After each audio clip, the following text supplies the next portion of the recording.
एक जंगल में जहां फैसला लकड़ियां काटने जाता था, वहां एक पुराना और वीरान कुआं था। यह कुआं इतना कदीम था कि गांव वाले इसका नाम लेने से भी घबराते थे। मगर एक जमाने में यह कुआं जिंदगी की निशानी समझा जाता था। इसके पानी से लोग अपनी प्यास बुझाते थे। लेकिन वक्त गुजरने के साथ यह खौफ की निशानी बन गया और इसे परिंदों का कुआं कहा जाने लगा। गांव के बुजुर्ग अक्सर बताते थे कि रात के अंधेरे में कुएं के करीब दरख्तों में कोई नामालूम चीज घूमती है जो नजर नहीं आती। दरख्तों की शाखें बिला वजह कांपने लगती हैं। शाम ढलने के बाद यह कुआं गोया दोबारा जिंदा हो जाता है। जो बदकिस्मत मुसाफिर रात को वहां से गुजरता, वह रास्ता भटक जाता। अचानक एक जोरदार और अजीब आवाज उसका नाम पुकारती और उसे अपनी तरफ खींचती। गांव के बुजुर्ग यह भी बताते थे कि यह कुआं कई मासूम जानें निगल चुका है। यही डर फैसला के दिल में भी था, इसीलिए वह रोज जंगल जाता, मगर सूरज गुरूब होने से पहले वापस आ जाता। वह जानता था कि जो इस कुएं के जाल में फंस गया, वह कभी वापस नहीं आ सकता। एक दिन फैसला लकड़ियों का गट्ठर अपने कंधों पर उठाए अपने घर की तरफ धीरे धीरे जा रहा था। फैसल की उम्र करीबन 50 साल थी और वह एक सादा इंसान था। वह दिन भर जंगल में पेड़ काटता और मेहनत करता, और जब शाम को घर लौटता तो भी आराम उसे नसीब ना होता। गरीबी तो गोया उसके नसीब में लिखी जा चुकी थी, लेकिन उसकी जिंदगी गरीबी की वजह से नहीं, बल्कि उसकी बीवी जैनब की वजह से मुश्किल हो चुकी थी। हर रोज उसे यही ताने सुनने पड़ते कि तुम्हारी कमाई नाकाफी है, तुम किस काम के हो। मैं उस दिन को रोती हूं जब मैंने तुमसे शादी की। यह अल्फाज फैसल के दिल पर तीर की तरह लगते और उसके कानों में जहर घोल देते। फैसल जो कुछ भी मेहनत से कमाता, जैनब एक लम्हे में उससे छीन लेती। फैसल के कपड़े पुराने और जूते फट चुके थे, लेकिन जैनब को उसकी हालत की कोई परवाह न थी। आज जब वह घर के करीब पहुंचा तो बेबसी की तस्वीर बनकर दरवाजे पर रुक गया और एक पल के लिए सोचने लगा कि क्या मेरी जिंदगी सारी उम्र ऐसी ही रहेगी। नहीं, आज से मैं जो कमाऊंगा उसमें से कुछ अपने लिए रखूंगा ताकि नए कपड़े और जूते खरीद सकूं। चुनांचे उसने ऐसा ही किया। वह रोजाना थोड़े थोड़े पैसे जोड़ता रहा और यह बात जैनब से छुपा कर रखी। बलाखिर जैनब को पता चल गया। जब उसने फैसल को पैसे गिनते देखा तो वह गुस्से में आ गई और कहने लगी कि यह रकम जल्दी से मेरे हवाले कर दो। फैसल ने नरमी से कहा कि यह पैसे मैंने अपने कपड़ों और जूतों के लिए जोड़े हैं। मेरे कपड़े पुराने और जूते भी फट चुके हैं, तुम इतना गुस्सा क्यों कर रही हो? जैनब ने गुस्से में जवाब दिया कि तुम्हारी हिम्मत कि तुम अपने पैसे मुझसे छुपाओ। यह कहकर वह फैसल पर झपट पड़ी और इतना हंगामा हुआ कि यह समझना मुश्किल था कि दोनों कैसे सलामत बचे। यही वह लम्हा था जब फैसल के सब्र का पैमाना लबरेज हो गया। उसने जिंदगी में पहली बार सोचा कि अब वह यह अपमान बर्दाश्त नहीं करेगा। शाम का वक्त था और अंधेरा छा चुका था। फैसल जंगल की तरफ वीरान रास्ते पर चल पड़ा। उसे अंदाजा न था कि शाम को जंगल जाना उसकी जिंदगी हमेशा के लिए बदल देगा। घर से निकलते वक्त उसने जैनब को बस इतना कहा कि वह उसके पीछे न आए, लेकिन अभी वह ज्यादा दूर न गया था कि जैनब गधे पर सवार होकर उसका ताकुब करने लगी और धीमी आवाज में बड़बड़ाती रही कि जरूर उसने कोई दौलत मुझसे छुपाई होगी।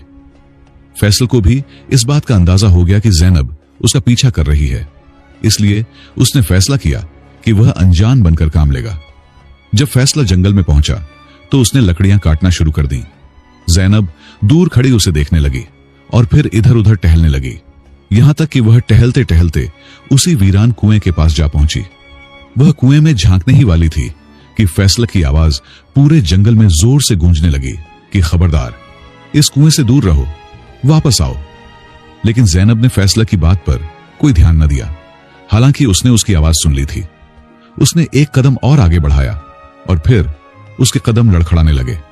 अचानक एक काले धुएं ने कुएं को अपनी लपेट में ले लिया और फिर पल झपकते ही जैनब कुएं के अंदर जा गिरी। ऐसा मालूम हुआ जैसे किसी अनदेखी ताकत ने उसे खींच लिया। फैसला कुएं से डरता था और जैनब से नाराज भी था, इसलिए उसने फैसला किया कि जैनब इसके काबिल नहीं कि इसके लिए कुछ किया जाए। फिर वह गधे पर सवार हुआ और घर वापस चला आया। जब फैसला घर पर अकेला था तो रात के वक्त किसी ने दरवाजे पर दस्तक दी। किसी के कदमों की आहट सुनाई दी। फिर अचानक जैनब की आवाज उसके कानों में फुसफुसाने लगी। उसने पीछे मुड़कर देखा तो घर में उसके सिवा कोई न था। उसे लगा जैसे जैनब उसे मदद के लिए पुकार रही हो। अगले दिन फैसल दोबारा उसी कुएं पर गया। वह अपने आप से कहने लगा कि चलो देखते हैं इस बेचारी का क्या हुआ। वह डरते डरते कुएं के बिल्कुल करीब जा पहुंचा और झांक कर देखा तो उसे कुछ भी नजर न आया। अब उसे अपनी की गई हरकत पर पछतावा होने लगा। वह सोच में पड़ गया कि चाहे वह जैसी भी थी, आखिर मेरी बीवी थी। अभी वह यह सोच ही रहा था कि कुएं से अजीब व गरीब आवाजें आने लगीं। उसे कभी जैनब की आवाज आती और कभी किसी डरावनी मखलूक की घरघराहट। फैसला यह सुनकर बहुत घबराया, लेकिन उसे तसल्ली भी हुई कि जैनब अभी तक जिंदा है। फिर उसने एक रस्सी ली और कुएं में लटकाकर बोला कि अगर तुम मुझे सुन सकती हो तो रस्सी पकड़ लो। कुछ पल बाद उसने महसूस किया कि रस्सी तन गई और किसी ने उसे मजबूती से पकड़ लिया। फैसल पूरी ताकत से रस्सी को ऊपर खींचने लगा। वह पूरी ताकत से खींचता रहा, यहां तक कि थक कर चूर हो गया। जब रस्सी का सिरा ऊपर आया तो उसके साथ एक डरावनी परछाई नजर आई। यह एक जिन था। वह भारी आवाज में फैसला से कहने लगा कि मुझसे मत डरो, तुमने एक भारी अजाब से मेरी जान बचाई है और मैं तुम्हारा यह एहसान कभी नहीं भूलूंगा और तुम्हारा हुक्म मानूंगा। फैसल ने हैरत से पूछा कि मैंने तुम्हें किस अजाब से बचाया? जिन ने जवाब दिया कि मैं पिछले कई सालों से इस कुएं में सुकून से सो रहा था। कल रात से पहले मेरी जिंदगी में कोई खलल न था।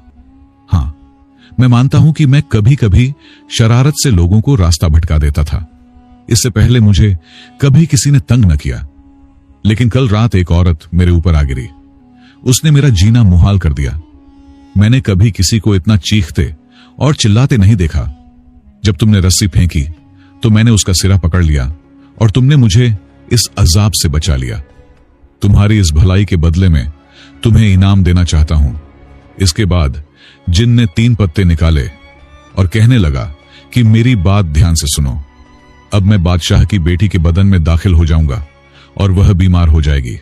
हकीमों और वैद्यों को बुलाया जाएगा, लेकिन सब बेबस हो जाएंगे।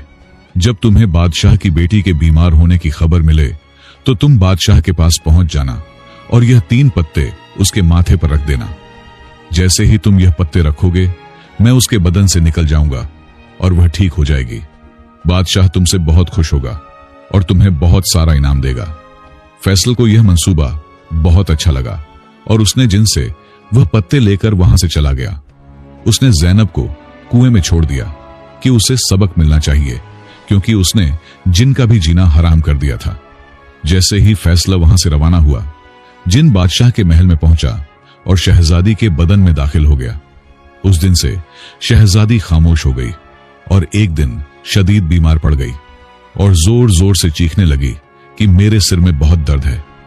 जब बादशाह को अपनी बेटी के बीमार होने की खबर मिली तो वह फौरन उसके कमरे में पहुंचा और उसे तकलीफ में देखकर बहुत दुखी हुआ। उसने अपने राज के सब हकीमों और वैद्यों को बुलाया, मगर सब बेबस हो गए।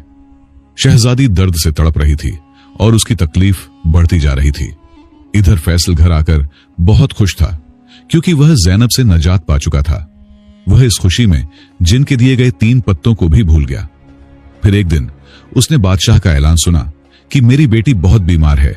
हकीम, ज्योतिषी, वैद्य सब नाकाम हो चुके हैं। जो मेरी बेटी को ठीक करेगा, मैं अपने खजानों का मुंह खोल दूंगा।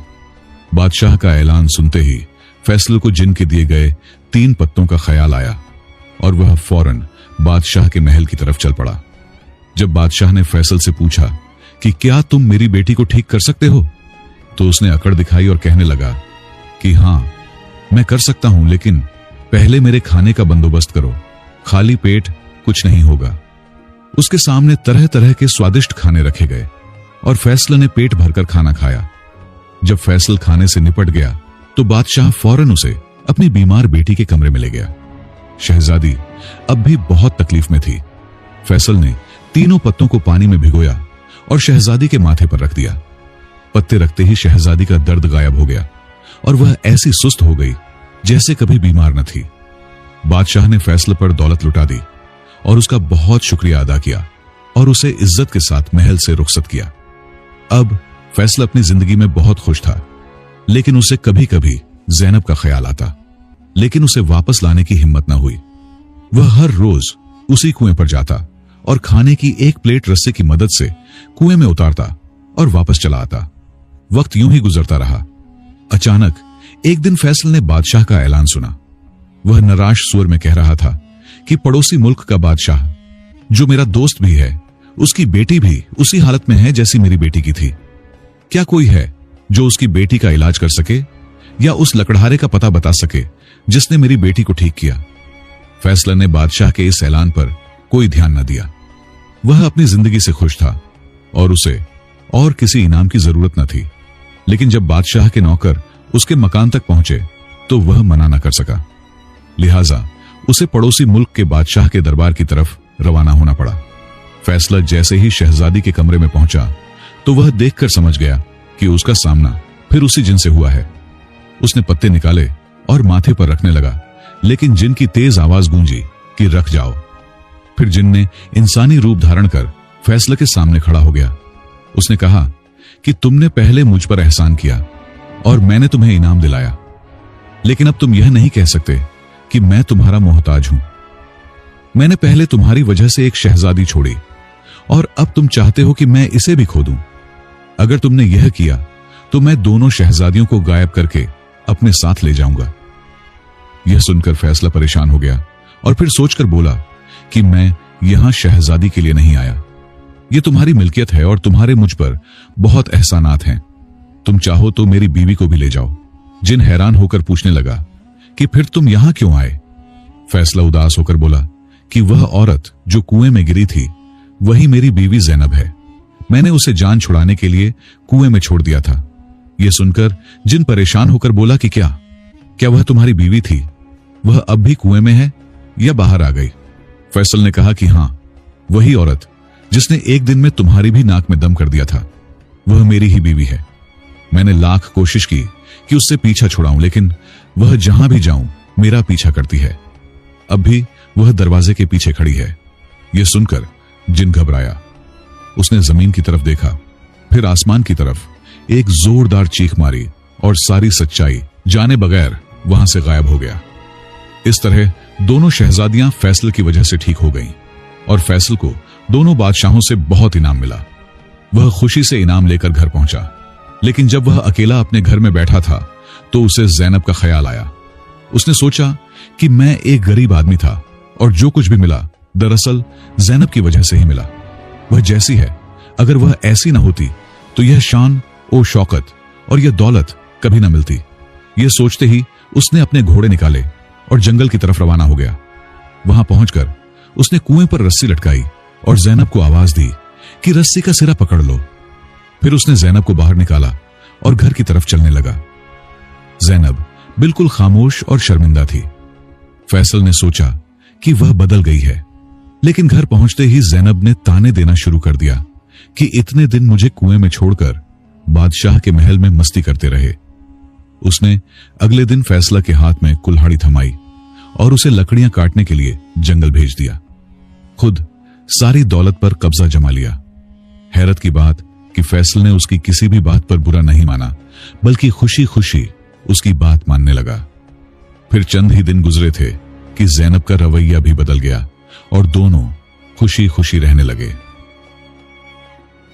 अगर आपको कदीम वाकयात और पुराने जमाने की दिलचस्प कहानियां सुनना पसंद है तो हमारे चैनल पुराने किस्से कहानियां को लाजमी सब्सक्राइब करें। यहां आपको हर वीडियो में माजी की वो सनसनीखेज और सबक आमूज बातें मिलेंगी जो आपको एक नई दुनिया में ले जाएंगी।